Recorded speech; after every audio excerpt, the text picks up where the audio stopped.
Hey there HHD students, my name's Andy, I'm a VCE Health and Human Development teacher. In this short video we're going to look at the question, what and how many biological, sociocultural and environmental factors should I know in VCE HHD?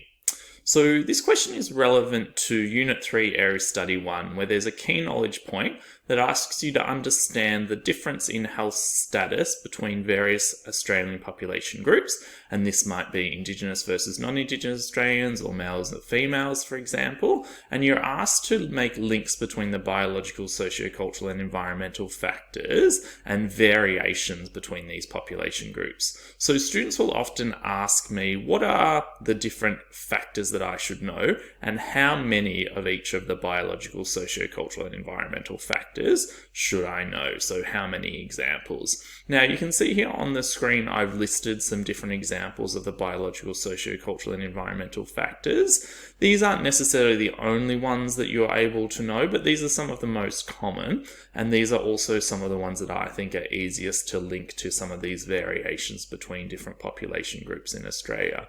And so what I say to my students is, for each of the different examples of the factors that you know, obviously you need to know how they vary in relation to the population groups, but you also need to know how to link them to health conditions, because that's where you're going to be then able to link them on to differences in health status between these population groups. So in relation to how many examples you should know, there is no set number prescribed, but obviously the more examples you know, the greater flexibility you will have when answering a question, because often a question might be open-ended and it might say to just list an example of a biological factor and then relate that back to a variation in health status between a population group. So obviously if you only know one or two examples of biological factors, you've got a limited ability then to answer that question. But if you know, say, 4 or 5, you've got a greater ability to answer that question.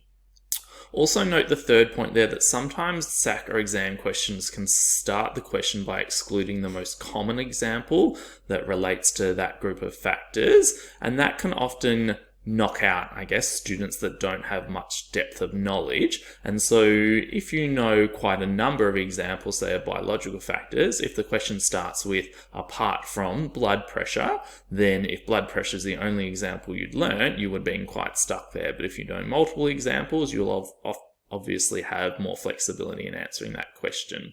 And then, as I mentioned before, the fourth point there just says make sure you're confident linking these examples of the factors to health conditions and then on to health status indicators and how they vary between those population groups. I'll do a video soon on the structure of answers to these particular types of questions, because often students find that structure a bit challenging.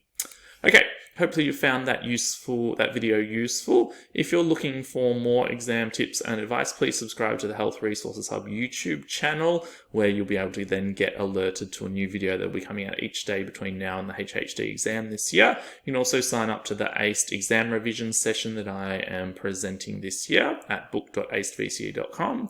You can follow us on Instagram and TikTok and Facebook, and send us an email, info@thehrh.net.au, if you've got any examples of videos that you'd like me to work on. Thanks so much.